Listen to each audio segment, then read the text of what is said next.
महानगरपालिकेच्या हद्दीत न्यू पाच्छापेठ येथे 15 ते 16 दलित कुटुंब महानगरपालिकेच्या जागेत राहत होते.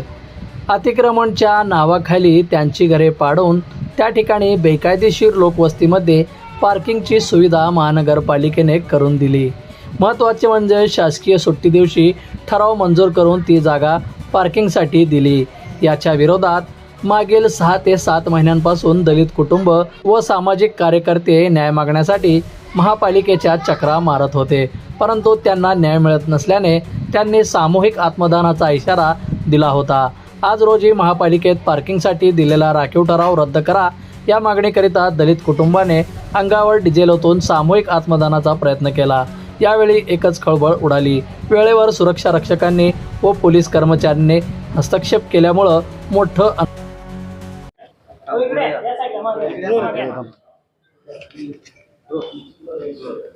सोलापूर महानगरपालिकेच्या हद्दीमध्ये आमचे जे दलित समाजाचे कुटुंब या ठिकाणी जवळपास एक 15-16 कुटुंब सोलापूर महानगरपालिकेच्या जागेत राहत होते.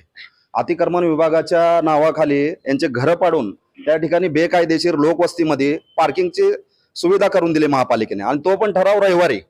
मला सांगा, महाराष्ट्र शासनाच्या शासकीय सुट्टी म्हणून रविवार ओळखली जाते. मग एवढी काय ह्यांना गडबड होती महापालिकेला की त्यांनी रविवारी तो ठराव त्यांना मंजूर करून पार्किंगसाठी दिली. आणि तिथं सार्वजनिक शौचालयावर कब्जा करून तो आम्ही वारंवार यांना सांगतोय की लोक गरीब आहे, अत्यंत यांना घरं द्या, घर निवारा महत्वाचा. आम्ही फुकट मागत नाही. सोलापूर महानगरपालिकेला भाडे तत्वावर आम्ही घरं मागतोय, परंतु गेल्या 7 महिन्यापासून आम्ही फिरतोय या भूमी मालमत्तेना अतिक्रमण तिकडून इकडं यांची कोण दागच घ्यायला तयार नाही. आता आम्ही 11 तारखेला त्यांना निवेदन दिलं, तर साहेब आमचं काय तर निकाल लावा.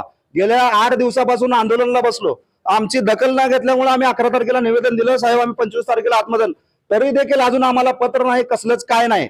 म्हणजे तुम्ही आमची वाट बघताय का? शासन स्तरावर अनुसूचित जाती जमातीच्या उन्नतीसाठी महाराष्ट्र शासनाचं धोरण आहे की यांना गोरगरीब लोकांना घरं उपलब्ध करून, परंतु सोलापूर महानगरपालिका ही दलित समाजाच्या विरोधात असल्याचे आम्हाला फर्स्ट या ठिकाणी म्हणावं लागेल.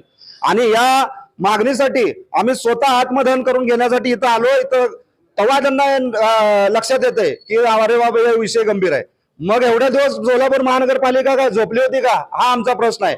तात्काळ तो ठराव रद्द करून, तो ठराव चुकीचा आहे आणि लोकवस्ती आहे तिथं आजूबाजूचा एक प्रशासकीय ठराव जर मंजूर होत असेल तर बाजूच्या लोकांचा त्या ठिकाणी सूची घेणं गरजेचं आहे. तसं कुठलेच नाही आणि त्या जागेवर कसलंच आरक्षण नाही. मग सोलापूर महानगरपालिकेला अशी काय गाय होती की त्याला त्या गुलाम पैलवान मंगल कार्यालयवाल्याला त्या ठिकाणी पार्किंगसाठी ती जागा दिली. आणि महानगरपालिकेचा जेव्हा इमारत त्याची गुलाम पैलवान मंगल कार्यालय उभारलं तेव्हा यांनी चौकशी केली नाही का की ती जी इमारत आहे त्याला पार्किंगची सुविधा दिली नाही का?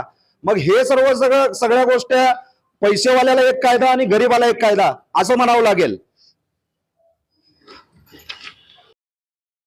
बंधुप्रेम न्यूज चॅनलला लाईक, सबस्क्राईब व बेल आयकॉन दाबायला विसरू नका. धन्यवाद.